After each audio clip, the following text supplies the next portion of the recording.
Bismillahirrahmanirrahim. Assalamualaikum warahmatullahi wabarakatuh. Alhamdulillah. Alhamdulillah hadana li hadza wa ma kunna linahtadiya laula an hadanallah. Asyhadu an la ilaha illallah wa asyhadu anna Muhammadar Rasulullah. Allahumma shalli ala sayyidina Muhammad wa ala ali sayyidina Muhammad. Alhamdulillah, bersyukur kepada Allah ya teman-teman atas segala nikmat yang Allah berikan kepada kita semuanya. Teman-teman, di awal sesi kali ini saya ingin mengajak teman-teman semuanya, mari kita bersyukur kepada Allah atas segala nikmat yang Allah berikan kepada kita semuanya. Pada kali ini mari kita semuanya bersyukur kepada Allah teman-teman, karena kita semuanya dipilih oleh Allah ya, dipilih oleh Allah untuk mendapatkan peran yang mulia. Peran yang mulia seperti apa teman-teman? Peran yang mulia, kenapa? Karena kita telah dipilih oleh Allah menjadi seorang pendidik, menjadi seorang pembimbing generasi penerus umat ini. Teman-teman, remaja 10 tahun ke depan, 15 tahun ke depan, mereka berada di posisi kita. Mereka adalah pemimpin-pemimpin bangsa ini. Maka kita bersyukur, ini sebuah kenikmatan karena kita sedang dipilih oleh Allah untuk mencetak calon-calon pemimpin itu. Artinya kita sedang diberikan ruang amal buat kita untuk mengumpulkan amal jariah kita semuanya. Maka teman-teman, mari kita hadirkan kesyukuran itu pada diri kita semuanya. Dengan adanya kesyukuran itu, maka akan hadir cinta pada diri kita, dan akhirnya dari cinta itulah yang kemudian melahirkan kerja-kerja yang efektif, melahirkan kesungguhan-kesungguhan kita dalam mencetak generasi-generasi tersebut.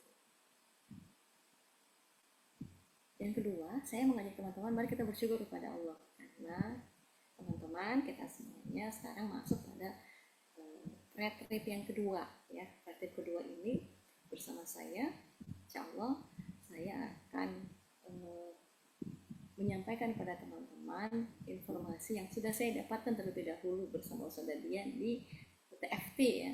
Jadi materi-materi yang kami dapatkan itu kami sudah dapatkan dulu sebelum teman-teman di TFT di Makassar. Ya semoga ya kami berharap teman-teman ya, dengan segala keterbatasan kami mampu menyampaikan apa saja yang kami dapatkan di TFT tersebut, yang nantinya ini menjadi bekal kita bersama untuk kita membimbing kita menjadi fasilitator para remaja kita. Nah, pada sesi ini teman-teman, ini ketika saya ikut TFT itu disampaikan oleh seorang psikolog seorang psikolog yang memang kompeten ya di bidang ini, namanya Kak Santi.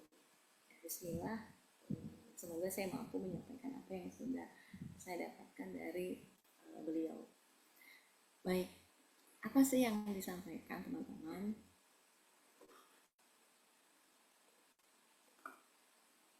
Sesi ini berjudul keterampilan executive function. Keterampilan executive function. Nah, teman-teman dirahmati Allah, Allahumma sholli ala sayyidina Muhammad wa ala ali sayyidina Muhammad. Teman-teman dirahmati Allah, setiap remaja itu adalah amanah ya, sekaligus juga ladang amal. Para remaja kita tidak hanya remaja saat ini ya, sebenarnya di generasi-generasi sebelumnya dengan masa remaja, bahkan kita juga mungkin mengalami masa dimana itu adalah masa kita penuh dengan godaan, masa dimana kita menghadapi banyak juga tantangan seperti itu. Maka pada masa remaja ini teman-teman, para remaja itu sangat membutuhkan yang namanya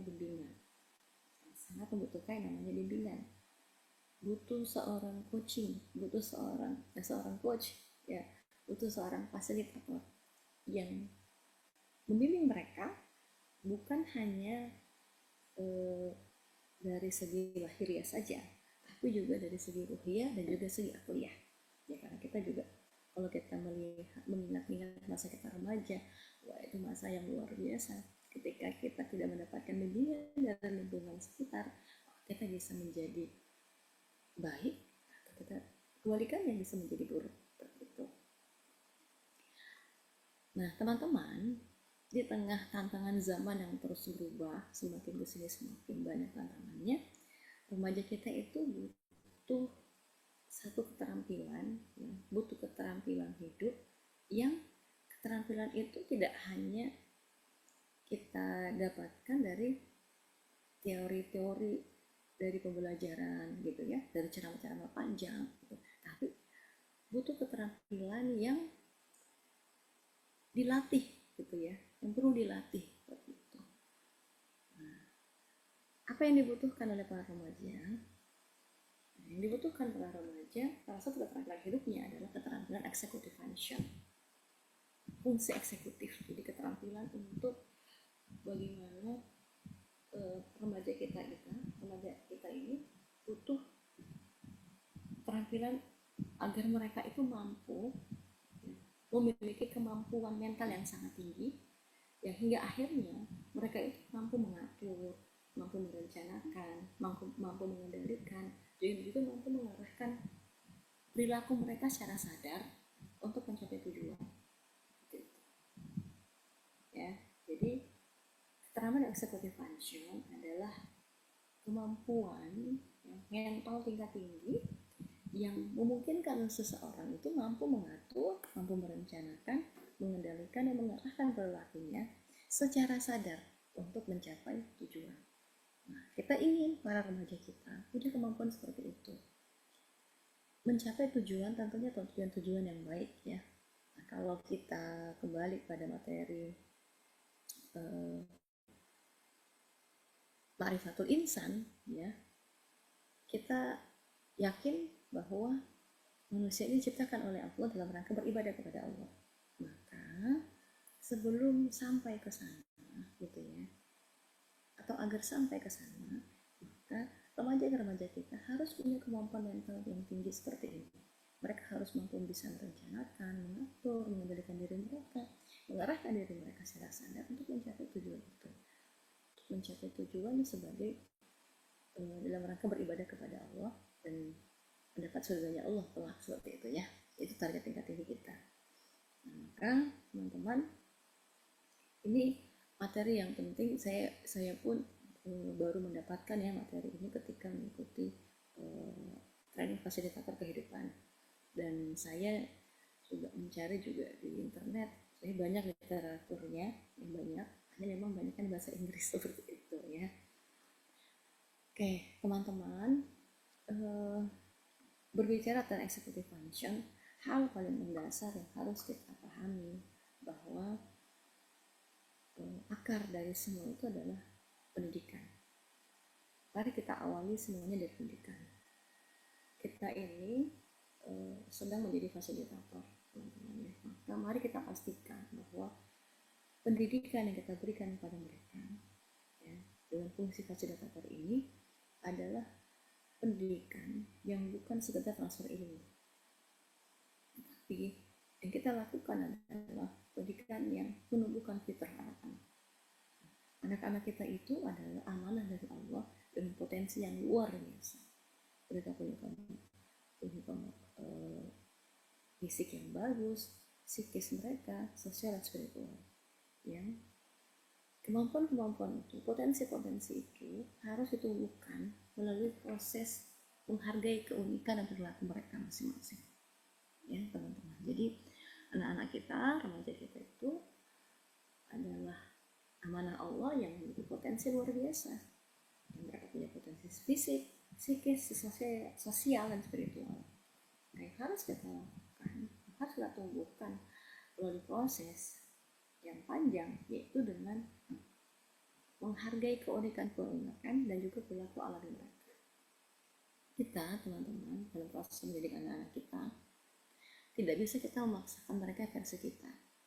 Tapi yang bisa kita lakukan adalah kita menciptakan lingkungan yang mendukung tumbuhnya jati diri mereka yang telah Allah titipkan kepada mereka.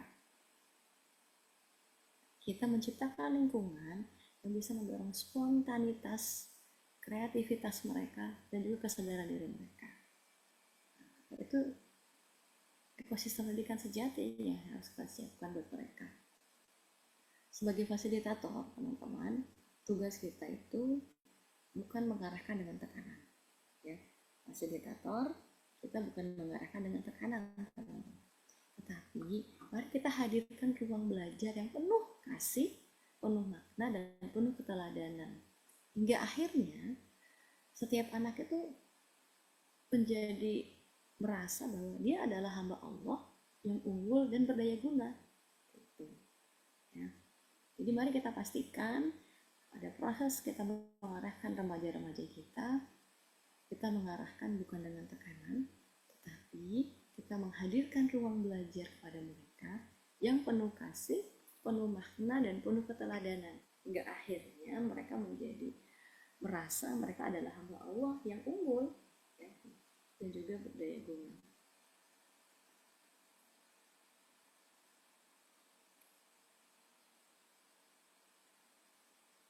Karena kita juga di Al-Quran ya sudah banyak menjelaskan bahwa setiap anak itu lahir dalam keadaan fitrah.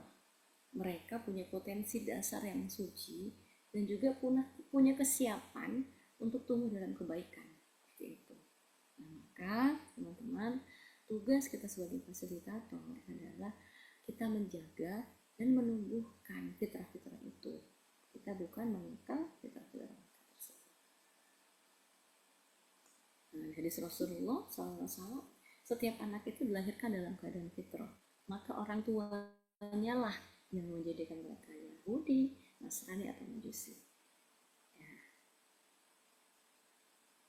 Nah, hadis ini teman-teman menekankan pada kita semuanya bahwa tadi semua anak itu lahir dalam potensi suci dan alami dalam fitrahnya. Maka lingkungan, ya, termasuk kita fasilitator, sebenarnya fasilitator adalah bagian dari lingkungan tersebut. Kita punya peran penting untuk membentuk arah tumbuh kembang fitrah mereka. Teman-teman, nah tadi saya mengajak teman-teman, mari kita bersyukur kepada Allah kita diberikan amanah ini. Namun satu yang harus kita ingat bahwa peran-peran kita, ya, dalam mendidik itu bukan pekerjaan sederhana ya yang bisa kita lakukan, bisa kita selesaikan secara amatiran. Ya. Main-main itu nggak bisa. Mendidik itu adalah amanah besar, memerlukan ilmu, perlu kesabaran, perlu keikhlasan. Kenapa teman-teman? Karena setiap apa yang kita ambil dalam proses mendidik, proses menjadi fasilitator, apa yang kita ucapkan, apa yang kita tentukan gitu ya, ini akan meninggalkan jejak pada jiwa anak-anak kita, pada jiwa remaja-remaja kita. Maka kita harus pastikan gitu ya, diri kita ini terisi dengan ilmu seperti itu. Dan apa yang kita ucapkan tadi, sikap kita itu bisa meninggalkan jejak bagi jiwa anak-anak kita.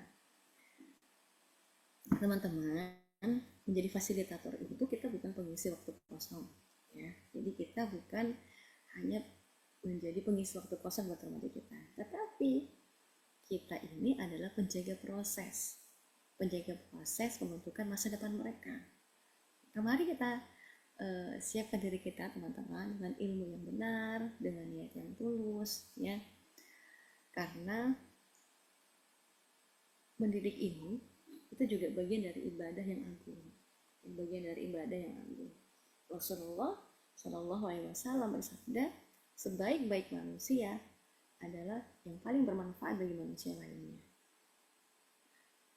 Sebagai fasilitator, apa sih yang sedang kita lakukan? Fasilitator itu luar biasa teman-teman. Nah ini berarti kita sedang menunjukkan kemanfaatan kita ya bagi orang lain. Kan di saat itu kita menanamkan nilai, kita menyalakan harapan, kita membimbing mereka, membimbing jiwa yang sedang tumbuh. Bukankah ini melahirkan manfaat yang besar? Maka apa yang sedang kita lakukan adalah sebuah ibadah. Maka teman-teman, ya namanya ibadah itu diterima kan ketika niatnya benar, gitu ya, kemudian apa yang disampaikan juga sesuatu itu yang benar. Maka mari kita pastikan dalam kita melaksanakan tugas kita dalam proses mendidik, ya dalam menjadi seorang fasilitator, mari kita isi dengan ilmu yang banyak, gitu ya, agar bisa lebih bermanfaat bagi orang lain, dalam hal ini adalah bagi remaja kita.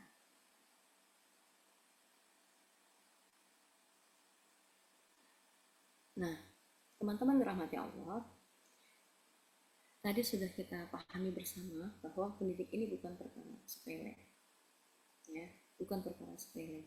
Maka mari kita hayati satu prinsip yang penting dalam proses mendidik, bahwa anak-anak kita itu harus tumbuh dalam ekosistem yang menyerupai kehidupan nyata.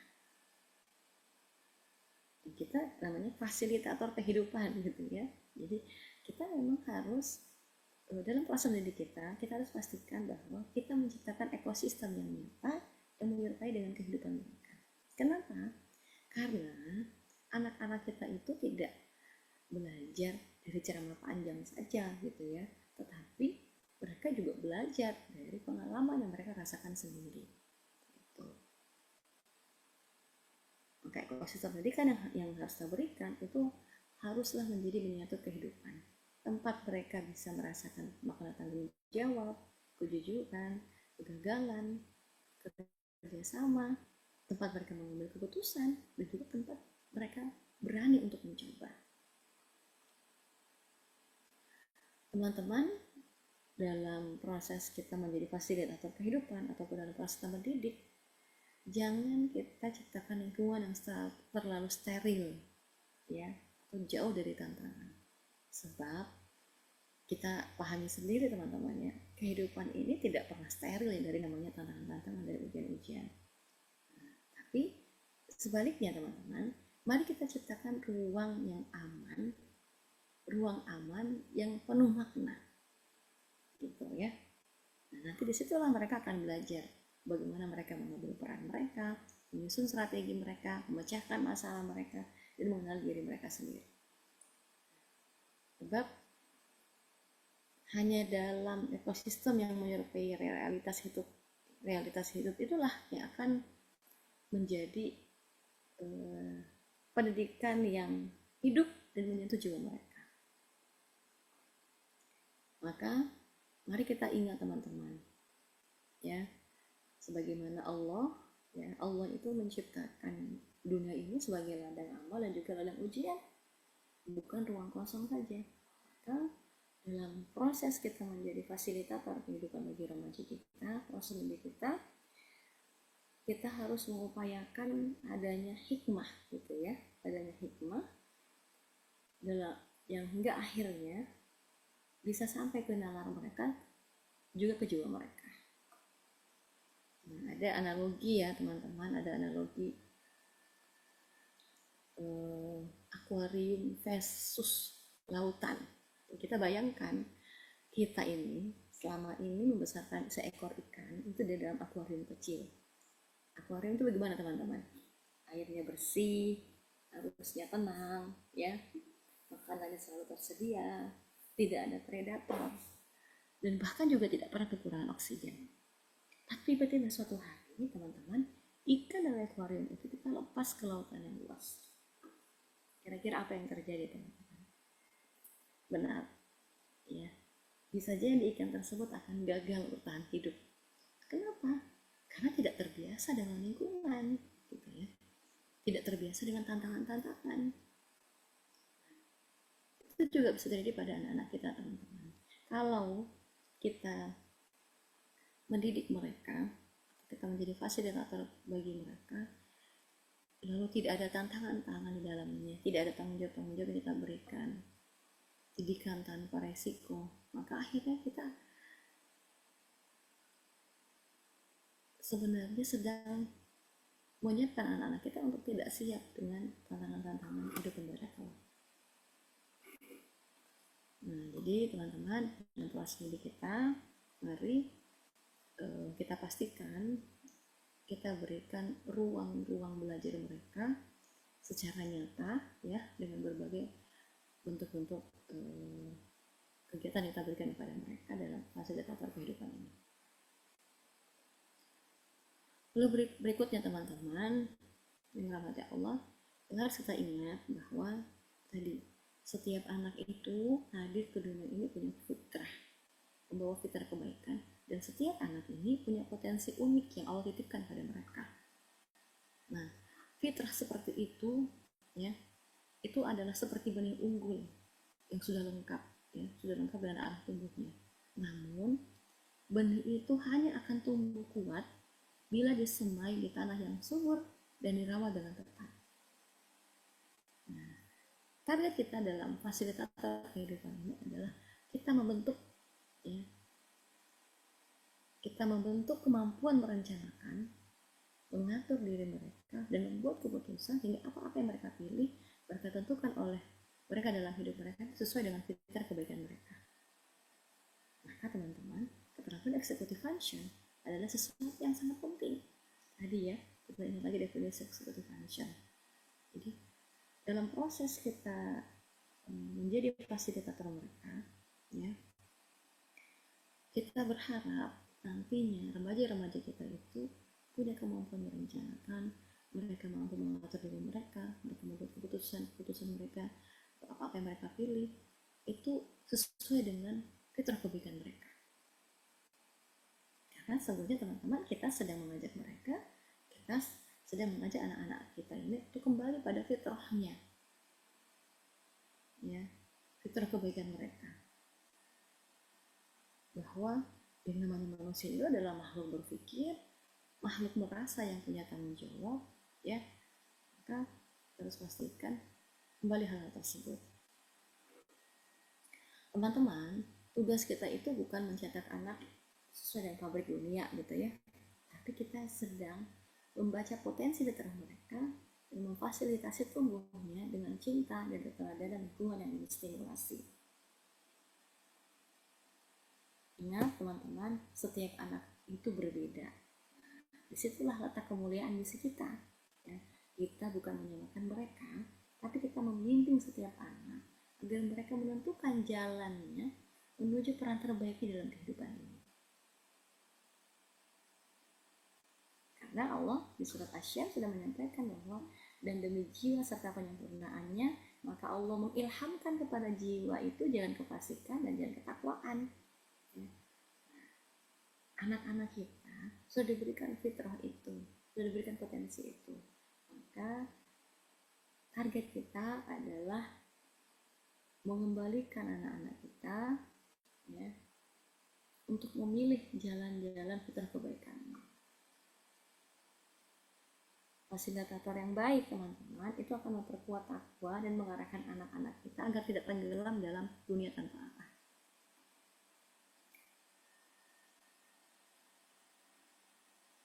Oke, kita lanjutkan teman-teman.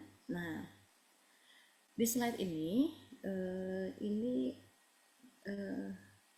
saya ingin mengajak teman-teman semuanya, karena kita adalah fasilitator kehidupan remaja.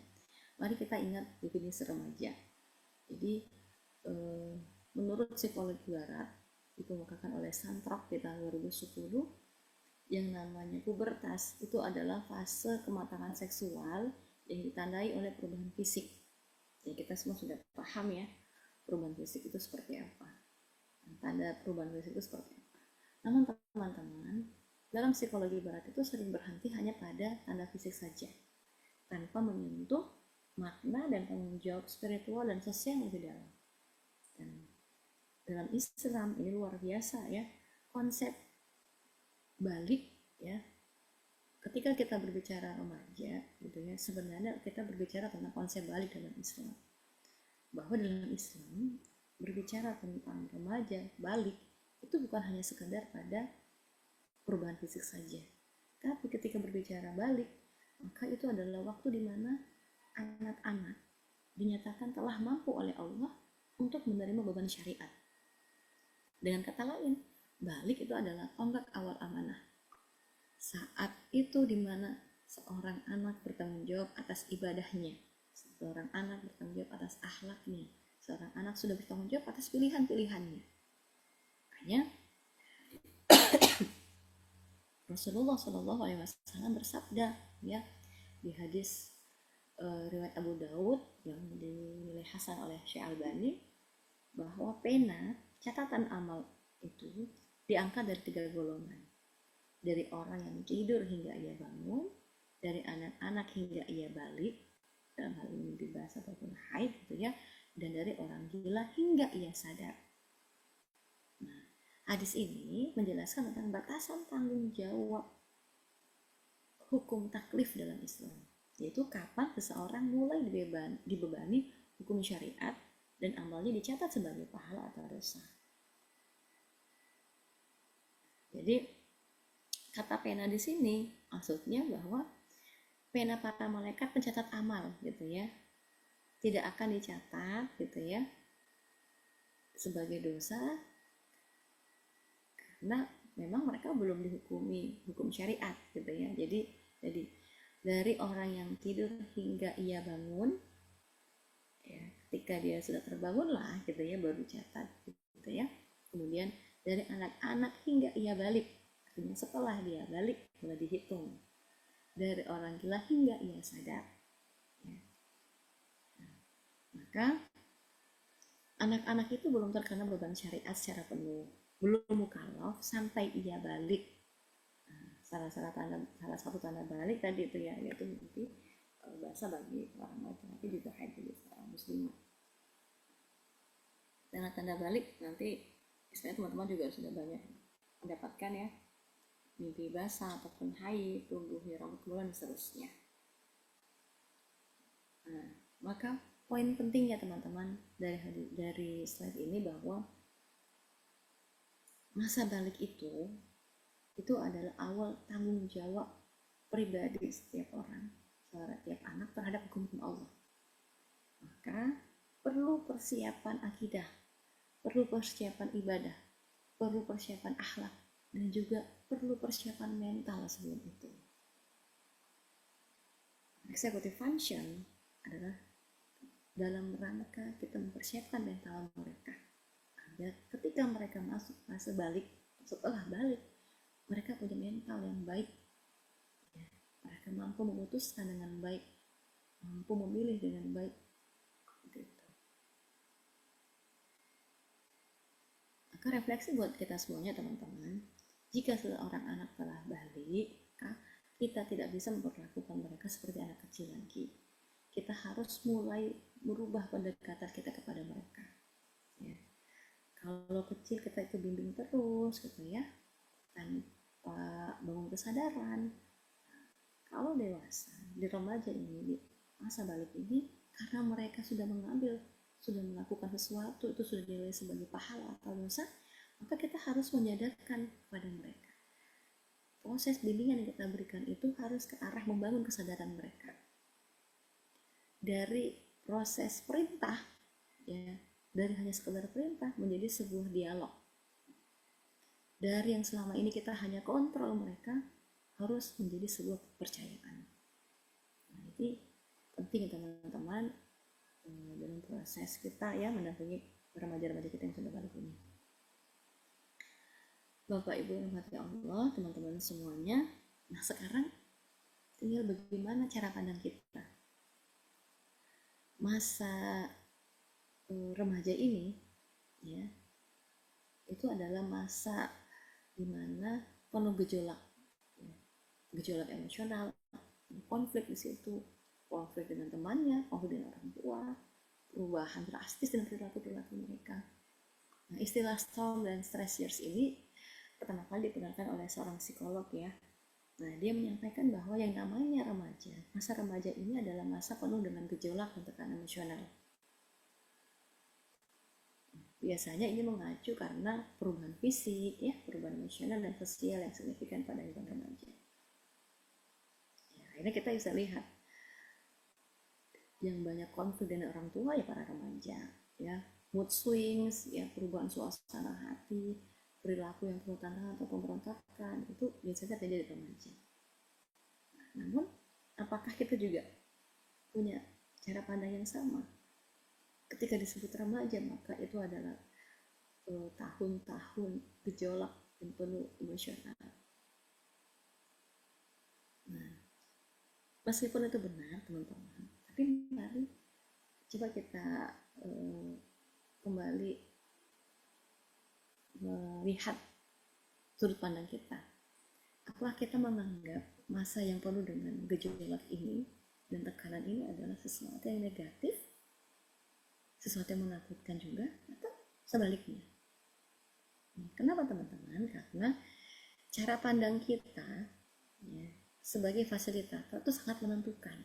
Nah, kita ini mendampingi remaja teman-teman. Kita akan menemukan banyak gejolak-gejolak, banyak tantangan-tantangan. Nah, dengan tantangan-tantangan kita lihat nanti pada kehidupan mereka, saat kita mendampingi mereka, kita menanggapinya sebagai sesuatu yang menakutkan, atau sesuatu masalah, atau sebagai sesuatu yang sebenarnya itu adalah potensi yang ada pada diri mereka.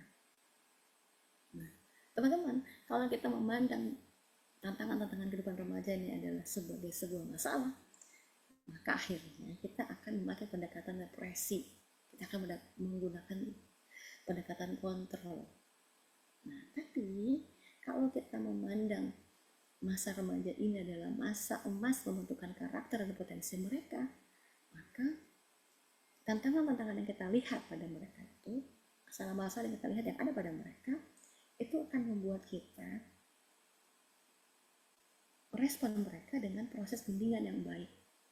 Itu bukan menghukum. Makanya teman-teman, mari kita ingat lagi definisi balik dalam Islam, bahwa masa balik itu bukan masa kekacauan, tapi masa ditetapkannya tanggung jawab oleh Allah. Artinya ketika mereka sudah balik saat ini, mereka itu sudah dipercaya oleh Allah, gitu ya. Allah mempercayai mereka bahwa mereka sudah siap untuk siap dan kehidupan mereka. Maka seharusnya kita juga ikut seperti itu.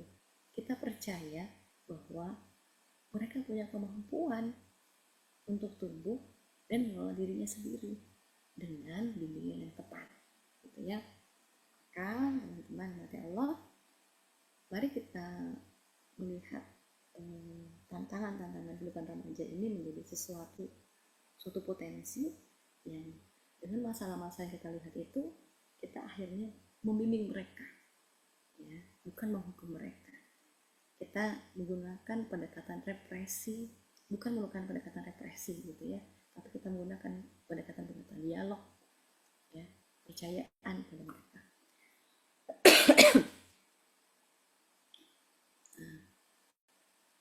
Ketika remaja kita dengan berbagai tantangan tadi, dengan masalah-masalah mereka, maka mari kita menjadi pelatih jiwa mereka, agar anak-anak kita itu bisa menemukan arah di tengah gelombang tantangan mereka, dan akhirnya mereka itu tetap tenang saat menghadapi tekanan-tekanan sama-sama mereka. Nah, ketika kita melihat emosi para remaja, maka kita memandangnya sebagai energi yang perlu ditata, ya, bukan dipadamkan. Kalau kita melihat kegelisahan pada mereka, maka sebenarnya itu adalah tanda kebangkitan akal dan kesadaran diri mereka. Dan kalau kita melihat ada pemberontakan pada mereka, kita lihat itu sebagai, oh, itu tanda mereka ingin tahu, tanda mereka ingin diakui, dan tanda mereka ingin dipercaya oleh lingkungannya. Teman-teman dirahmati Allah, tadi ya kita di slide sebelumnya bahwa remaja itu adalah masa pencarian jati diri, bisa kita sebut juga sebagai masa badai, ya, fase badai seperti itu. Nah, ternyata di samping itu juga kehidupan remaja itu adalah fase di mana penuh dengan resiko, ya, fase di mana tindakan-tindakan yang mereka lakukan gitu ya, itu sebenarnya ada potensi-potensi bahaya gitu ya. Risk taking behavior, apa itu? Risk taking behavior itu adalah perilaku berisiko, yaitu tindakan yang dilakukan dengan penuh kesadaran adanya potensi bahaya, tapi tetap mereka ambil karena didorong rasa keinginan tahuan mereka, dorongan jati diri atau tekanan sosial. Nah, remaja-remaja itu seperti itu sebenarnya teman-teman. Jadi banyak sekali pilihan-pilihan mereka tuh yang beresiko, ya. Yang akhirnya gitu ya, akhirnya kita ya tadi larinya banyak gejolak yang mereka lakukan. Nah, sebenarnya teman-teman, itu terjadi karena didorong keinginan tahuan mereka, jati diri mereka, dan juga tekanan sosial. Ya, kita lihat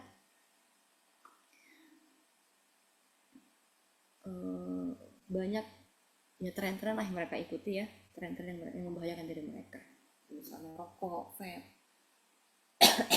Sudah banyak iklan-iklan tentang rokok itu berbahaya, bahkan di bungkus rokok itu dibilang bisa membuat bolong jantung, paru-paru, dan seterusnya gitu ya. Tapi mereka baca tidak? Baca ya. Ini ikuti tren gitu ya, karena pengen coba gitu. Gimana sih rasanya rokok? Mereka mengabaikan aturan demi sensasi atau karena demi tantangan. Coba dulu kita lihat gitu ya, anak-anak di media sosial mereka, banyak konten-konten mereka yang ekstrim. Ini kejadian betul ya, santri kami ini yang sudah kami bina kurang lebih setahun, tapi namanya remaja gitu ya, karena mereka punya rasa ingin tahu, punya dorongan jati diri mereka, punya tekanan sosial, akhirnya mereka ulah dalam konten-konten media sosial pun gitu ya, mereka hal-hal ekstrim mereka berani untuk melakukan. Ya santri kami ini tahu yang namanya B2 itu haram, tapi dia buat status gitu ya, gimana ya rasanya B2, pengen rasa deh kayaknya enak, dan dia sengaja tag ustazahnya, tag ustadznya gitu ya. Ya tadi karena memang mereka punya dorongan jati diri, dorongan ingin tahuan gitu ya, akhirnya melakukan hal tersebut gitu. Nah teman-teman, pertanyaannya, kenapa ini terjadi pada remaja ya? Karena banyak terjadi pada remaja, mereka melakukan hal-hal yang beresiko. Nah, secara neurologis teman-teman, jadi otak bagian prefrontal cortex ya, otak yang berfungsi untuk mengatur pertimbangan, mengatur logika dan konsekuensi jangka panjang itu masih dalam proses perkembangan hingga usia 25 tahun teman-teman ya. Di otak bagian prefrontal cortex yang fungsinya untuk mengatur pertimbangan, logika, dan konsekuensi jangka panjang itu masih proses tumbuh terus hingga usia 25 tahun. Nah, remaja kita ini sedang berproses gitu ya, otak bagian prefrontal cortex itu yang ngatur masalah logika, pertimbangan, dan seterusnya. Sebaliknya, otak yang mengatur emosi, reward, sensasi ya, limbic system itu sudah berkembang lebih dahulu. Makanya itulah yang sering menyebabkan remaja-remaja kita itu impulsif, suka cari tantangan, suka tertarik pada sesuatu yang menegangkan. Kenapa? Karena limbic sistemnya itu sudah berkembang lebih dulu dibanding prefrontal cortex mereka, seperti itu. Nah, makanya teman-teman, maka tantangan kita sebagai fasilitator kehidupan adalah kita bukan menekan perilaku itu, ya. Bukan menekan perilaku itu sepenuhnya teman-teman, tetapi kita mengalihkan menjadi resiko yang bernilai. Tadi mereka sudah suka melakukan sensasi dan seterusnya. Nah, gimana nih caranya kita mengalihkan yang tadinya suka pada hal-hal yang resiko-resiko yang buruk ya, yang ekstrim dan seterusnya, kita alihkan ke resiko yang bernilai. Nah, ini memang peran fasilitator, kita hadir di situ untuk mengalihkan mereka, pilihan-pilihan mereka yang penuh resiko itu ke arah resiko yang lebih bernilai. Nah, kalau contoh gitu ya, misalnya anak-anak kita kan suka tampil ya, pede gitu ya, percaya dirinya tuh luar biasa. Nah, kita tantang, oh mereka punya suka nih dengan keberanian, suka tampil. Nah, kita arahkan, coba berani tampil dalam forum diskusi gitu ya, berani membela kebenaran meski beda pendapat gitu ya. Kita latih mereka untuk berani mencoba proyek-proyek sosial. Kita berani mereka untuk mengambil tanggung jawab di usia muda mereka. Kita berani buat mereka jadi berani mengakui kesalahan yang terbaikinya. Itu semua itu beresiko gitu ya. berani ini, tapi kita ke dalam versi yang lebih produktif dan juga lebih konstruktif. Penting masih dapat kehidupan ya, dengan segala tadi potensi mereka suka sesuatu, berani gitu ya, kita kita arahkan keberanian mereka kepada sesuatu yang bernilai. Nah, teman-teman, jadi yang namanya remaja itu tidak takut risiko. Ya. Kenapa? Karena sebenarnya mereka tuh belum tahu apa. Maka teman-teman, kita jangan matikan keberanian mereka, tapi kita beri arah, kita beri nilai dari setiap keberanian-keberanian yang mereka tunjukkan kepada kita. Teman-teman rahmati Allah, maka kalau tadi sebelumnya ya yang namanya remaja itu fase badai, fase di mana mereka melakukan banyak keberanian di situ. Ternyata definisi remaja ini juga mengalami perubahan teman-teman. Jadi ada seorang psikolog Smetana di 2010 menyampaikan bahwa seringnya konflik emosional yang intens dan penuh kemarahan itu bukanlah sesuatu yang normatif pada masa remaja. Jadi menurut dia,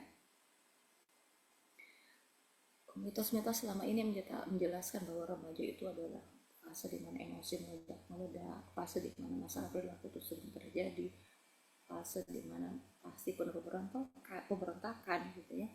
Nah, sebenarnya itu bukanlah sesuatu normatif pada remaja. Nah, seharusnya menurut beliau, jadi remaja yang sehat itu secara emosional itu justru malah tidak identik dengan pertengkaran dan kekacauan. Ya, karena menurutnya kalau kita menemukan banyak remaja yang bermasalah, ya, itu bukan karena masa remaja mereka sebenarnya, tapi karena lingkungannya ya yang gagal membimbing dan memvalidasi emosi mereka dengan benar.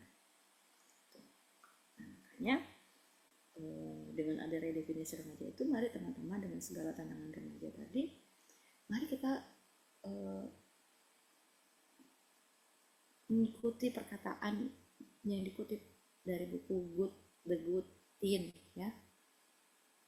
Fokus pada kekuatan yang bisa ditumbuhkan oleh remaja itu lebih bermanfaat daripada terus-menerus mengaitkan mereka dengan masalah perilaku. Jadi teman-teman, dengan segala masalah remaja yang kita lihat ya, masalahnya anak SMP kita, anak SMA kita ya, tidak perlu kita takut gitu ya menjadi fasilitator bagi mereka. Tapi mari kita fokus pada kekuatan-kekuatan yang bisa kita tumbuhkan dari diri mereka.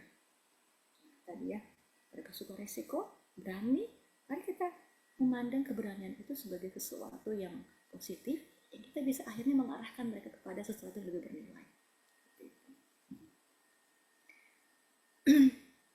Maka kalau udah di definisi remaja masih melekat pada diri kita, remaja adalah seorang pemberontak, maka mari kita redefinisi bahwa remaja itu bukan pemberontak teman-teman, tapi mereka pencari makna dan arah. Kalau remaja kita emosional dan tidak stabil, maka sesungguhnya remaja kita itu adalah mereka itu penuh energi, perlu dilatih regulasi mereka. Kalau tadi remaja adalah masa resiko, masa penuh resiko, maka kita harus membalik, punya definisi baru tentang remaja. Remaja itu punya potensi yang luar biasa. Kalau tadi kita punya cara pandang remaja itu perlu dikekang, perlu diawasi, mari kita redefinisi lagi bahwa mereka itu bukan perlu dikekang, bukan harus diawasi, tetapi kita perlu dampingi mereka, kita perlu percaya sama mereka. Nah, inilah yang kita harapkan, hingga akhirnya kita bisa menjadi fasilitator kehidupan yang baik buat mereka.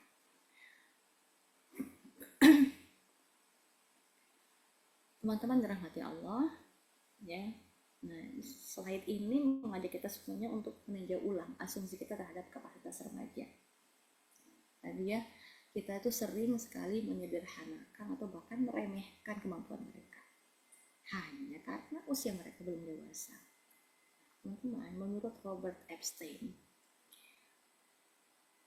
remaja itu sebenarnya jauh lebih kompeten daripada kita duga. Dan sebagian besar dari kita menganggap bahwa masalah besar itu mereka tuh udah masalah gitu ya sebenarnya. Namun sebenarnya sebagian besar dari masalah mereka itu berasal dari pembatasan penempatan sosial pada mereka. Jadi teman-teman, bisa jadi gitu ya, masalah-masalah yang sering dimunculkan pada remaja sebenarnya itu karena pembatasan tempat bagi mereka, ya, pembatasan penempatan sosial pada mereka.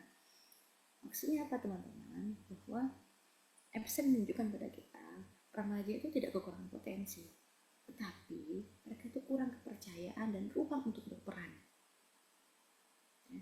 Masalah mereka ini, masalah yang sering muncul pada mereka bukan karena mereka tidak mampu, tapi karena kita orang dewasa terlalu sering mengendalikan mereka, terlalu sering melarang mereka, bukan melatih.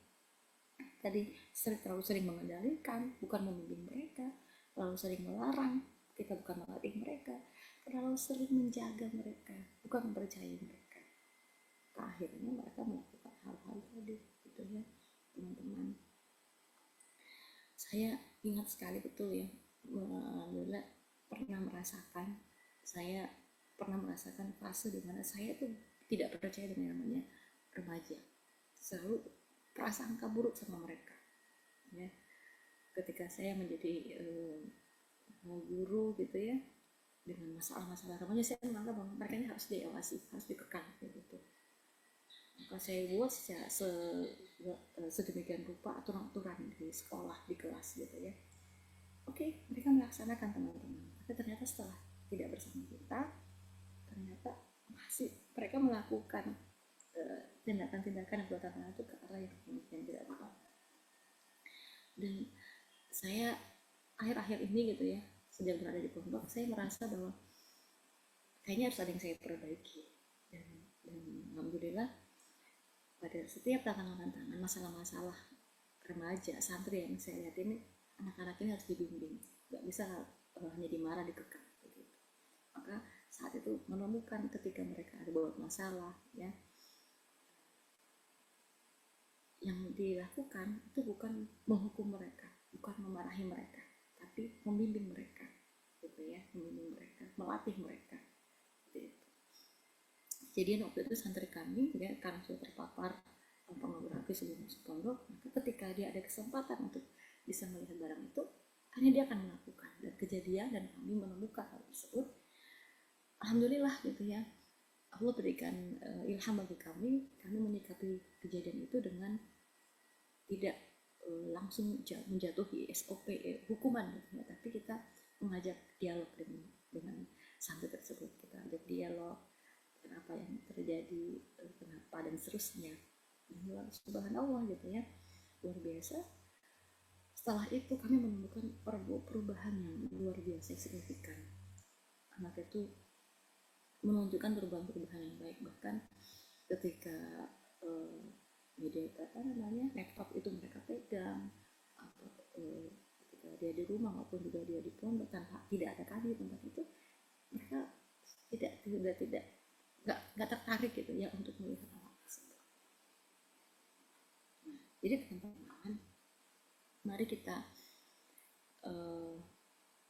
memperbaiki sudut pandang kita tentang remaja ya, bahwa remaja kita tidak kekurangan potensi. Masalah-masalah yang mereka buat selama ini gitu ya, bisa jadi karena mereka tidak mendapatkan kepercayaan, tidak mendapatkan ruang untuk mereka berperan. Mari kita sebagai fasilitator dengan segala tantangan-tantangan mereka, kita itu bukan mengendalikan, kita membimbing mereka, kita bukan melarang mereka, tapi kita melatih ya, kita melatih. Kemudian juga kita bukan menjaga mereka, tapi kita memberikan kepercayaan kepada mereka. Nah, jika remaja kita hanya diberi ruang untuk menjadi penerima nasihat, maka teman-teman, mereka tidak akan pernah belajar menjadi pengambil keputusan. Jika remaja kita terus dianggap sebagai belum cukup matang, maka kapan mereka diberi kesempatan untuk membuktikan kematangan itu? Nah, teman-teman, pendekatan executive function ini menjawabani hal tersebut ya. dengan kita melatih mereka inisiatif, melatih tanggung jawab, melatih perencanaan, melatih mereka mengambil keputusan, maka sebenarnya kita tidak hanya sedang mengasah otak mereka, tapi kita juga sedang memberi tempat bagi remaja-remaja kita untuk tumbuh. Remaja kita bukan calon manusia dewasa, teman-teman, tapi mereka sudah menjadi manusia utuh yang sedang berkembang, dan mereka itu akan tumbuh setinggi tempat kita menaruh kepercayaan kepada mereka. Teman-teman remaja Allah Subhanahu wa taala, slide ini ya, ini menjadi kunci dasar kita dalam proses mendampingi remaja kita ya. Sikap orang dewasa itu sangat menentukan kemudahan anak dalam memahami, menerima, dan tumbuh. Kalau orang tua atau pembina atau fasilitator bersikap responsif terhadap kebutuhan anak, kebutuhan remaja, tidak memperlihatkan ekspektasi yang berlebihan, maka anak-anak ini akan cenderung lebih mudah untuk memahami. Apa maksudnya, teman-teman? Jadi remaja-remaja kita ini bukan robot yang bisa kita atur sesuai ekspektasi kita, teman-teman. Mereka itu adalah jiwa yang sedang mencari tempat aman untuk menjadi dirinya sendiri. Sayangnya ya, banyak pembina ataupun orang tua, ya kita orang tua ataupun juga fasilitator, mengukur anak itu berdasarkan standar yang kaku, bukan pertumbuhan. Kita itu banyak kan menuntut hasil tanpa memahami proses perkembangan emosi mereka, perkembangan dalam mereka. Kita sering sekali bereaksi keras terhadap kesalahan kecil, padahal sebenarnya, teman-teman, yang dibutuhkan oleh mereka adalah pendampingan, bukan tekanan. Maka kunci kita dalam proses kita membimbing mereka menjadi fasilitator adalah kita memberikan respon yang responsif, bukan reaktif. Pendekatan reaktif seperti apa, teman-teman? Pendekatan reaktif itu ekspektasinya tuh berlebihan. Ya, sering kita ngomong gini, kamu harus bisa, masa gitu aja nggak bisa sih? Nah, kalau kita responsif, maka itu basis pemahaman kebutuhan mereka ya. Apa yang kamu rasakan saat ini? Yuk kita bahas bareng ya. Kalau reaktif itu fokus pada kekurangan anak, tapi kalau responsif itu kita fokus pada proses bertumbuhnya anak. Gimana sih dia? Oh, dia memang berkasus ini. Kita dampingi, kita bimbing seperti itu. Kalau reaktif itu kita mengandalkan kritik dan perintah. Nah, kalau responsif kita itu mengandalkan empati dan arahan. Kita jadi memahami mereka ya, kita berikan arahan itu yang sesuai dengan gimana sih dia dan seterusnya. Begitu, teman-teman ya. Jadi mari kita pastikan dalam proses kita menjadi fasilitator kehidupan itu kita memberikan respon responsif, bukan reaktif, hingga akhirnya mereka bisa tumbuh dengan Nah, sekarang kita masuk. Tadi kita berbicara tentang executive function ya. Jadi kita sedang mempersiapkan mental mereka agar mereka nanti bisa mampu merencanakan, mengarahkan, memilih, membuat keputusan sesuai dengan tujuan. Harapan kita ingin mengarahkan mereka pada tujuan-tujuan, kembali pada fitur-fitur mereka. Apa itu executive function, teman-teman ya? Nah, ketika berbicara executive function, maka ada kontrol diri di situ. Ketika seorang anak atau remaja punya kemampuan executive function yang baik, maka sesungguhnya dia memiliki kontrol diri yang baik. Apa itu kontrol diri? Yaitu kemampuan untuk menahan dorongan sesaat demi tujuan jangka panjang ya. Dengan ada kontrol diri, akhirnya dia bisa berpikir, proses merencanakan, menahan dorongan sesaatnya untuk tujuan jangka panjangnya. Oh, dia punya uang nih 100.000 dikasih orang tua. Kalau dia punya kontrol diri, ya, punya fungsi eksekutif function yang baik, maka dia akan merancangkan baik uang 100.000 ini atau uang saku saya 300.000 satu bulan akan digunakan pada hal-hal. Tapi kalau tidak punya kontrol diri, tidak punya kemampuan executive function, maka saat itu bisa habis semua. Kan, teman-teman, kita berharap remaja-remaja kita itu punya kemampuan kontrol diri yang baik. Jadi mencakup pengendalian emosi, ya, perilaku, dan juga impuls yang bisa merugikan diri sendiri atau orang lain. Jadi kita berharap remaja-remaja kita itu mampu mengontrol diri mereka, mengontrol emosi mereka, perilaku mereka, juga tindakan-tindakan mereka yang akhirnya bisa merugikan diri mereka sendiri atau orang lain. Teman-teman, kontrol diri itu bukan bawaan lahir yang sepenuhnya otomatis langsung hadir gitu ya. Tapi ini keterampilan yang harus dilatih secara sadar dan konsisten, teman-teman. Apalagi di masa remaja ya.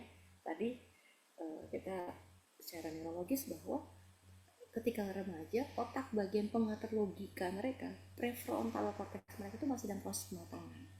Maka kita harus latih mereka agar proses pematangan itu terjadi dengan baik. Kontrol diri harus dilatih ya. Kenapa? Karena jadi di awal-awal itu juga kita sudah bahas bahwa remaja itu punya dorongan kuat mau diakui. Mereka tuh pengen mencoba hal-hal baru, ingin merasa bebas, feel free.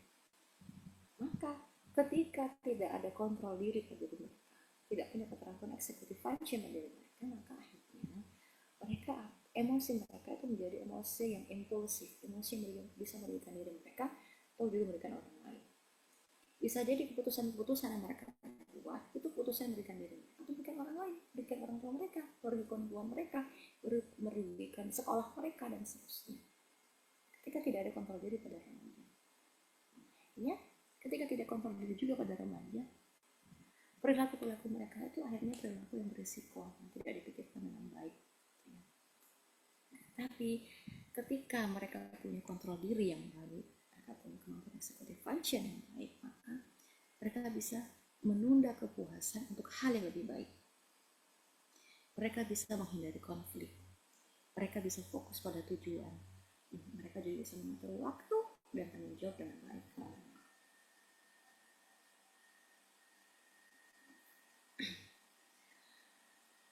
Nah, bagaimana fasilitator kita bisa membantu mereka? Itu ya bisa kita lakukan adalah kita berikan ruang latihan bagi mereka, ya, bukan sekedar peringatan. Misalnya kita beri tugas jangka panjang ya, yang dikelola sendiri. Dan misalnya kita nampilin mereka, misalnya masalah waktu gitu ya, liburan panjang ini, selama liburan ini kamu bikin apa aja nih, gitu ya. Silakan kamu kelola dengan hal-hal yang baik gitu ya. Nanti kita ngobrol lagi gimana kak liburannya. Ternyata masih banyak hal-hal sia-sianya. Nah, di situ kita memberikan dukungan-dukungan, kita berikan alternatif. Kedua, kita juga bisa kenalkan strategi regulasi emosi. Misalnya, ketika misalnya emosi meledak-ledak, kita bisa latih ya. Coba tarik nafas. 4, 7, 8 gitu ya.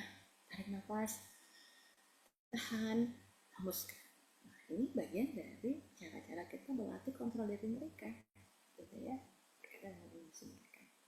Jadi biasanya kalau kita lagi sama-sama dan mereka, kita lihat wah marah-marah dia nih sama temennya. Saat itu kita jangan menghukum, jangan langsung menekan, kamu marah, kamu gitu ya. Tapi kita latih tenangkan mereka. Oke, sudah marahnya. Tarik nafas kak, seterusnya gitu ya. Situ baru kita mulai latih mereka. Kita tanya mereka, kenapa kak? Mau rasa apa saat ini dan seterusnya gitu ya. Kita juga latih dengan menunda keinginan dengan latihan ringan. Contoh misalnya kita siapin cemilan, kita latih di sini. Sebelum ambil cemilan kak, kira-kira coba kamu renungkan, apakah memang kamu benar-benar lapar sebelum makan itu, gitu ya. Kita ngajak mereka berpikir ini secara ringan aja ya. Kemudian juga kita berikan model nyata, ya kasih model pembelajaran yang memang contoh, bukan hanya instruksi. Jadi kita bisa memberikan keteladanan gitu ya. Misalnya kita sendiri mampu menahan emosi saat menghadapi siswa yang sulit atau remaja yang sulit gitu ya. Ya dengan sikap kita itu kita bisa menunjukkan bagaimana sih kontrol diri yang baik. Dan itu akhirnya mereka bisa belajar tanpa harus kita memberikan ceramah panjang lebar seperti itu. Kenapa kontrol diri itu penting teman-teman? Karena sebenarnya dalam Islam itu kontrol diri adalah bagian dari mujahadah nafas. Tanda kemuliaan akhlak seseorang itu adalah pada kemampuan kontrol dirinya. Jadi akhlak baik itu pada seseorang ya karena dia punya kemampuan kontrol diri yang baik. Saat dia sebenarnya juga bisa marah sebagaimana orang lain, tapi dia mampu mengontrol diri. Akhirnya lahirlah akhlak yang mulia.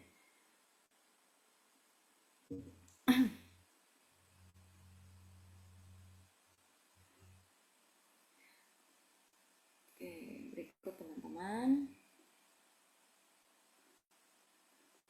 Nah, ada cerita ya. Ini contohkan oleh Kak Santi. Jadi pada saat itu yang namanya membina remaja ya. Remaja ini kan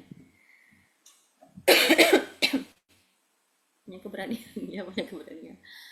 Jadi dia tuh ikut niko waktu awal-awal, tapi ternyata di likoan itu likoan yang sudah langsung dikasih tugas tauji, masing-masing sudah dibagi tugas MC kerutum gitu ya. Nah, ternyata kan tadi tidak semua anak itu punya kemampuan, semua anak-anak itu berbeda-beda, ada yang terbiasa dengan itu, ada yang tidak terbiasa, ada yang punya keberanian, kepedean yang baik, ada yang harus dilatih, harus perlahan-lahan gitu ya.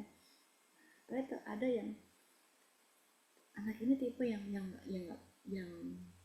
harus perlahan-lahan dilatihnya gitu ya. Maka akhirnya dia ngomong, saya nggak mau lagi liko gitu, nggak mau lagi liko. Nah, pasti data yang baik, kan dia pasti akan mencari tahu, berempati dengan keadaannya, kenapa gitu ya.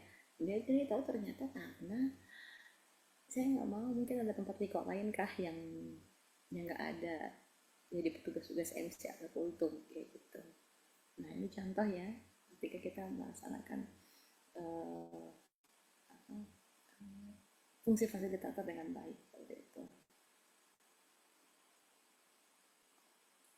Oke, yang berikutnya teman-teman. Nah di sini slide ini tentang bagian yang sangat praktis ya dan aplikatif.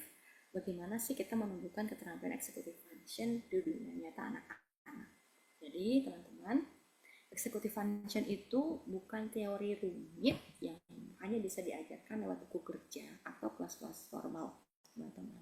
Sebaliknya, executive function ini adalah bagian dari kematangan hidup. Bisa tumbuh kuat jika ditanam di lingkungan yang mendukung dan bermakna. Artinya bahwa anak-anak ini bisa belajar selama disediakan lingkungan yang tepat. Jadi kemampuan executive function ini mereka bisa belajar sebenarnya. Yang penting ada lingkungannya yang mendukung hal tersebut. Lingkungan seperti apa? Lingkungan yang menyediakan kesempatan mereka belajar ya, bukan tekanan yang diberikan. Kemudian executive function ini juga bisa diintegrasikan dalam aktivitas yang sudah kita ajarkan. Sebenarnya teman-teman ya, jadi kita itu sebenarnya tidak perlu bikin ada pelajaran khusus executive function gitu, tidak. Kita bisa lewat aktivitas yang sudah selama ini ada.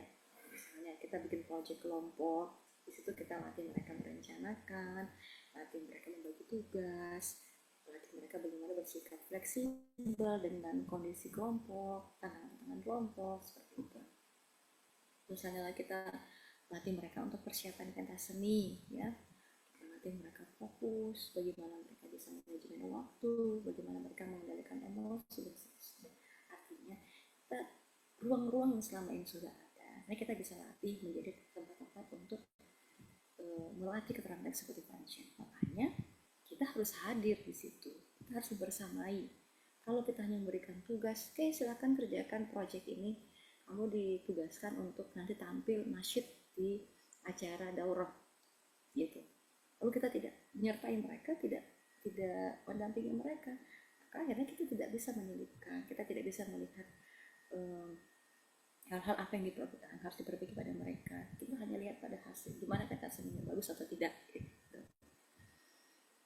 Jadi dengan mereka persiapan berlatih itu mereka bisa akhirnya berlatih fokus, manajemen waktu, juga mengendalikan emosi mereka.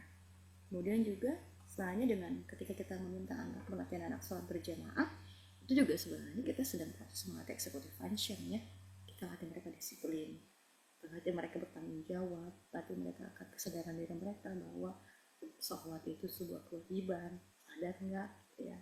Kalau kita lihat oh ternyata masih kurang, kita harus hadir di situ, kita mengingatkan, kita membimbing seperti itu. Jadi executive function itu bukan tambahan beban teman-teman, tapi bisa dititipkan dalam setiap kegiatan yang sudah ada.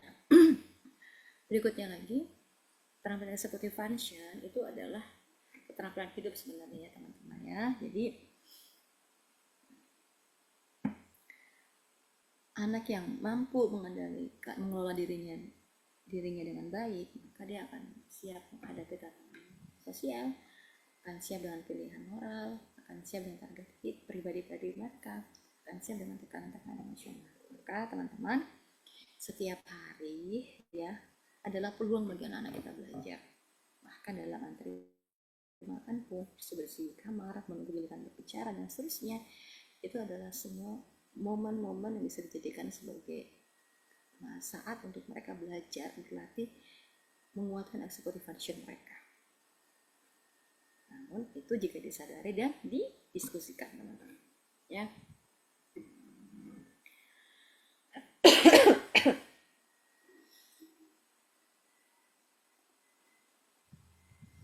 Teman-teman dirahmati Allah, kontrol diri atau self control itu inti dari regulasi diri dalam eksekusi kehidupan kita sehari-hari ya. Slide ini menjelaskan bagaimana sih keterampilan itu bukan hanya tentang menahan diri ya. Jadi keterampilan executive function itu bukan hanya tentang kemampuan mereka menahan diri saja, tetapi mereka mampu mengatur pikiran mereka, emosi mereka, tindakan mereka secara sadar. Jadi kemampuan mereka untuk menghentikan impuls, berpikir sebelum bertindak, dan memilih tindakan berdasarkan pertimbangan, bukan dorongan sesaat. Jadi executive function itu ya tidak hanya mereka mampu menahan diri mereka, tapi mereka mampu ya mengatur diri mereka, mengatur pikiran mereka, tindakan dan melakukan tindakan secara sadar. Nah, keterampilan ini akhirnya membuat adanya pengendalian emosi. Tidak mudah marah, tidak mudah panik ya. Nah, kalau misalnya ada seorang anak yang panikan, nah, berarti self controlnya seperti function itu masih perlu dilatih. Pengelolaan fokus ya, dia tidak mudah terdistraksi. Kemudian juga dalam pengambilan keputusan dia itu diambil dalam keadaan yang sadar. Fakta penelitian membuktikan teman-teman bahwa perkembangan kontrol diri itu dimulai sejak bayi. Mulai dari pengasuhan responsif dan lingkungan yang konsisten. Makanya teman-teman, saat saya membuka executive function di media sosial, di TikTok maupun juga di YouTube, itu banyak ditunjukkan bagaimana bisa dilakukan, bagaimana seorang ibu bisa melatih executive function pada bayi-bayi mereka, pada anak-anak mereka. Karena memang keterampilan ini itu terus bertumbuh dan sejak dari bayi teman-teman, dari pengasuhan ya, lingkungan orang tuanya. Ketika orang tuanya tidak melatih hal tersebut, maka akhirnya tadi jadilah remaja-remaja yang ketika usia balik itu mereka tadi yang tidak bisa mengontrol diri mereka, membuat banyak masalah. Tapi ketika dari anak-anak yang sudah dilatih, dari bayi sudah dilatih, nah sampai usia remajanya terus juga dilatih, maka insya Allah mereka akan menjadi remaja-remaja yang punya kontrol diri yang baik seperti itu. Nah, kemampuan ini ya, kemampuan self control ini mencapai puncaknya di usia remaja sampai dewasa muda, dari remaja sampai dewasa muda, dan akan turun kemampuan self control ini ketika mulai usia lanjut. Bila tidak dilatih, maka teman-teman di masa remaja ini ini adalah masa yang paling tepat untuk kita menanamkan keterampilan pengendalian diri secara kuat dan konsisten. Ya. Kalau anak-anak itu masih dibimbing, masih dikontrol, diarahkan gitu ya. Pada saat remaja ini justru menjadi sangat penting saatnya untuk kita melatih keterampilan pengendalian diri mereka dengan kuat dan konsisten.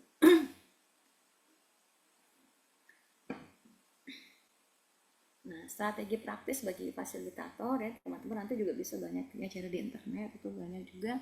Kita bisa dengan latih strategi coping atau pengelolaan stres. Kita ajarkan anak-anak kita cara menenangkan diri saat emosi lagi meledak-meledak. Saat kita dampingi mereka, ternyata dia emosi meledak-meledak, kita latih teman-teman. Ini fungsinya fasilitator.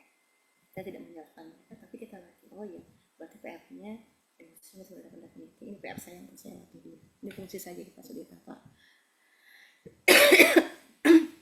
Kita ajarkan gimana cara tarik nafas dalam, berwudu, membuat jurnal emosi, berzikir, gitu ya. Fungsi kita.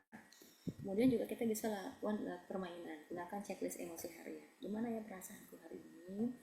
Aku tuh butuh bantuan dalam hal ini. Nah, akhirnya dia kan sadar, kemudian dia bisa mengeluarkan emosinya, ya, dan dia membuat keputusan. Oh, saya itu butuh ini. Saya itu sering tidak tenang. Saya butuh ada teman yang mendengar cerita saya dan seterusnya. Jadi kita bisa juga kita bisa berikan waktu refleksi sebelum bertindak. Latih anak-anak untuk pause, gitu ya. Jadi misalnya mereka bertindak, lalu kita pause.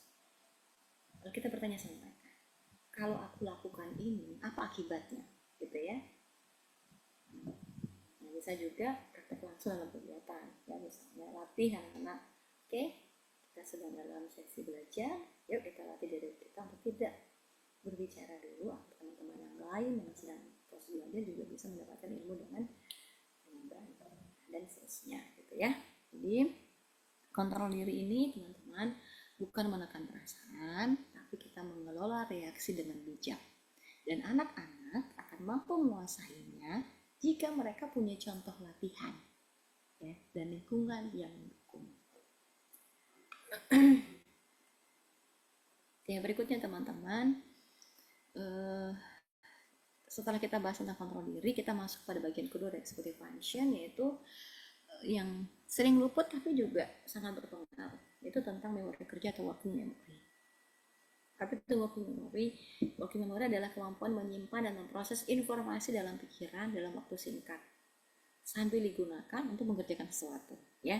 Jadi sedangkan saya guru lagi, misalnya tadi ada tugas dari guru, kita akan ingat instruksinya, oh begini, lalu kita lakukan. Nah, misalnya juga kita lagi menghitung matematika, proses menyimpan angka dalam kepala saat kita menghitung. Atau juga misalnya pada saat kita berbicara, kita kadang juga sambil mikir, sini saya ngomong ini seterusnya. Nah itu working informasi, working memory. Jadi working memory itu bukan hanya soal hafal teman-teman, tapi bagaimana memproses informasi aktif dalam waktu nyata. Dan teman-teman, working memory ini menurut para peneliti itu berkembang pesat selama masa anak dan remaja dan mencapai puncaknya di awal usia 30-an. Setelah 35 tahun, kemampuannya akan mulai menurun perlahan kalau tidak dilatih, terutama ketika mulai masuk ke usia 60 tahun ke atas.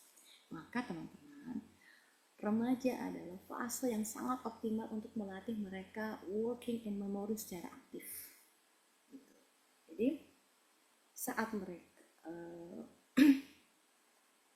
ketika kita melatih executive function ini sangat penting sekali gitu ya, karena saat ini fase di mana mereka bisa menyimpan, mengolah informasi dalam waktu singkat. Jadi apa yang mereka lakukan pada saat itu. Jadi tadi contoh misalnya, mengingat instruksi guru sambil melaksanakan. Ya tadi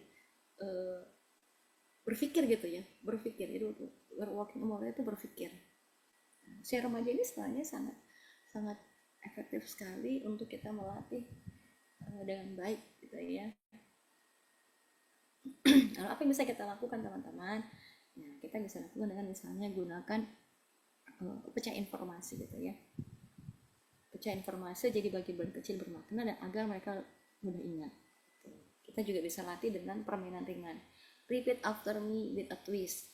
Sebut angka setelah satu elemen disebutkan gitu ya, bergilir. Kita juga bisa gunakan visual pengingat atau sticky notes gitu ya. Nah, ini bisa membantu untuk menyimpan informasi. Kita juga bisa membuat dengan daftar urutan kerja atau checklist misalnya. Oke, silakan kamu tuliskan apa yang akan kamu lakukan beberapa waktu ke depan. Bisa juga dengan recall cepat ya. Misalnya anak-anak mengulang informasi yang sudah mereka dapatkan sebelumnya dengan cepat. Nah, teman-teman, dalam Islam juga menunjukkan bahwa yang namanya daya ingat itu penting ya. Jadi dalam proses belajar itu bukan hanya soal mengingat, tapi mengolah pengetahuan menjadi pemahaman. Dan working memory adalah pusat proses tersebut. Jadi teman-teman, saat kita melatih self executive function, ya, ketika mereka mengontrol diri mereka, kemudian mereka menahan diri mereka, saat itu juga kita mengarahkan mereka untuk berpikir. Gitu ya. Apa yang saya lakukan tepat, apa yang saya lakukan ini sesuai dengan aturan-aturan atau tidak gitu ya, karena sebenarnya masa remaja ini mereka punya working memory yang sangat baik. Oke, yang berikutnya teman-teman, setelah kita bahas tentang kontrol diri, kemudian working memory, sekarang kita masuk pada keterampilan executive function yang ketiga, itu fleksibilitas kognitif. Apa itu fleksibilitas kognitif? Itu adalah kemampuan untuk beradaptasi terhadap perubahan, berpikir ulang saat strategi tidak berhasil, dan melihat situasi dari sudut pandang yang berbeda. Ya. Jadi kemampuan ini kan sangat penting ya, dengan dunia terus berubah, maka ciri remaja yang tangguh, bijak, dan kreatif itu adalah mereka yang memiliki kemampuan fleksibilitas kognitif. Ingat teman-teman, secara teori ya, fleksibilitas kognitif ini berkembang mulai sejak usia 3 tahun, terus tumbuh hingga 29 tahun. Dan fungsi ini mencakup kemampuan mengganti strategi, mengelola perubahan, dan mengambil perspektif orang lain, atau empati kognitif di situ. Lalu, fleksibilitas ini adalah fondasi penting dalam menyelesaikan konflik, berpikir terbuka, dan berinovasi. Jadi makanya teman-teman, kalau misalnya kita lihat anak-anak ya, anak-anak usia sofon aja, dia pengen ini main gadget handphone, maka akhirnya dia coba dengan pertama, ini boleh nggak pinjam handphone ini, lalu kita nggak kasih nih, maka karena dia punya fleksibilitas kognitif ini, akhirnya dia bisa berpikir, beradaptasi nih. Oh, saya minta pertama ini nggak izinin, saya coba dengan merengek, saya coba dengan menangis gitu ya. Jadi kalau satu tidak berhasil, dia akan coba lagi dengan cara yang lain. Nah, ini fleksibilitas kognitif teman-teman. Terus berkembang hingga usia 29 tahun. Nah, ini anak-anak remaja kita saat ini fase-fase yang terus berkembang gitu ya. Maka teman-teman, mari kita pastikan bahwa fleksibilitas kemampuan anak-anak dalam berpikir, ya, menyelesaikan sesuatu itu berjalan dengan baik. Ya, kita bisa gunakan dengan cara ini. Gunakan latihan, ganti cara. Ya, kita beri tantangan misalnya. Oke, strategi satu ini gagal. Kita dorong anak-anak, yuk coba dengan cara yang lain yuk. Gitu. Atau juga bisa dengan perspektif dan empati. Misalnya kita teman kita ini suka, anak remaja kita ini suka sekali menyakiti temannya gitu ya, suka main tangan. Nah, coba kita ajak dengan perspektif dan secara empati. Nah, gimana kak perasaanmu kalau kamu berada di posisi ini? Gitu, ya. Apa yang akan kamu lakukan jika kamu adalah orang tua dari situasi tersebut? Gitu ya. Sebagaimana Rasulullah SAW ya teman-teman, ketika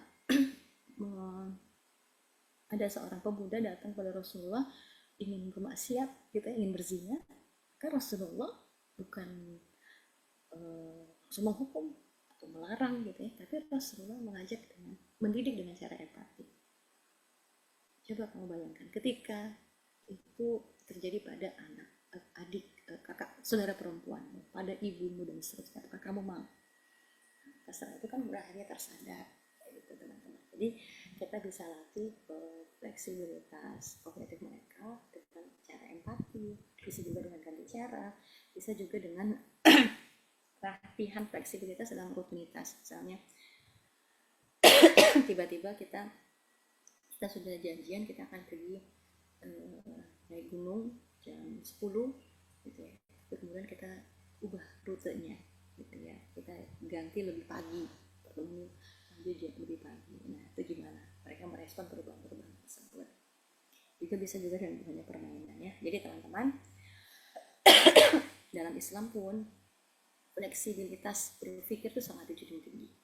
Nabi SAW itu adalah pribadi yang sangat lentur dalam menyikapi umat, masalah-masalah umat ini dengan penuh kasih dan tanpa kehilangan prinsip. Maka dari itulah kita mengenal Rasulullah SAW adalah manusia yang benar-benar memiliki budi pekerti yang sangat baik. Nah, teman-teman, ketika ada fleksibilitas kognitif ini, sebenarnya anak-anak kita itu bukan berarti sedang pelin-pelan. Kita dengan melatih ini, maka kita melatih anak-anak itu jadi tahu kapan harus mengubah cara, kapan harus mengganti strategi tanpa mengubah tujuan. Dan tugas kita adalah melatih kelenturan berpikir anak-anak kita, bukan memaksa pada satu jawaban yang itu. Dan terakhir teman-teman ya, pengingat buat kita semuanya, dalam proses kita melatih executive function atau proses kita mendampingi remaja kita, mendampingi anak-anak kita, kita jangan sampai sebab kita itu menjadi penyebab disfungsi psikologis. Apa itu invitasi ini ya, invitation, invitasi. Invitasi ini adalah perilaku orang dewasa ya, yang secara tidak sadar memperlakukan remaja seperti anak kecil. Padahal mereka ini sudah masuk pada fase perkembangan yang membutuhkan ruang untuk mereka mandiri, berpikir dan mengambil tanggung jawab. Nah ini yang sering terjadi nih, sikap invitasi orang dewasa pada anak remaja kita, tidak memberi kesempatan mereka membuat keputusan sendiri. Apa-apa kita mengatur semuanya secara berlebihan. Kita meremehkan pendapat remaja, kita buat label mereka tuh belum siap gitu ya. Kita menuntut kedisiplinan tanpa kita memberikan kepercayaan bagi mereka, tanpa kita latih mereka ya. Jadi invitasi ini sangat berbahaya teman-teman, bisa menyebabkan disfungsi psikologi pada remaja. Akhirnya mereka jadi remaja yang tidak tidak punya tanggung jawab, kurang percaya diri, terlalu bergantung berlebihan sama kita, jadi remaja yang takut gagal, tidak punya inisiatif, selalu cemas atas keputusan sendiri gitu ya. Bahkan juga emosional berlebihan saat menghadapi perubahan kecil tapi mereka. Nah teman-teman, secara neurologis ketika remaja tidak diberi ruang untuk mengaktifkan fungsi eksekutifnya, executive functionnya, maka jaringan otak yang seharusnya berkembang akan menjadi lemah. Nah, ini akibatnya pemborosan potensi generasi. Teman-teman, mari kita pastikan dalam proses kita menjadi fasilitator kehidupan atau kita dengan peran kita sebagai orang tua, mari kita refleksi, apakah saya itu lebih sering beri perintah atau memberikan ruang untuk bertumbuh bagi anak-anak kita? Apakah saya ini sedang mendampingi remaja atau saya masih mengasuh mereka seperti balita? Apakah saya mengontrol karena takut gagal atau membimbing mereka karena percaya pada proses? Ini teman-teman jadi refleksi buat kita semuanya, karena sebenarnya dalam Islam tanggung jawab itu diberikan seiring dengan kedewasaan akal dan fisik mereka, bukan ditunda karena rasa kasihan. Maka teman-teman mari kita pastikan jangan sampai kita dalam proses pengasuhan kita, proses remaja-remaja kita ini, jangan sampai justru kita menjadi penyebab disfungsi psikologis yang akhirnya mereka menjadi remaja-remaja yang tidak fight, remaja-remaja yang tidak punya inisiatif, remaja-remaja yang tidak punya tanggung jawab dan seterusnya. Teman-teman, ada sebuah kalimat yang saya baca ya. Jika kita ingin membesarkan remaja yang tangguh dan berjaya dan berdaya, maka hentikan kita perlakukan mereka seperti anak kecil.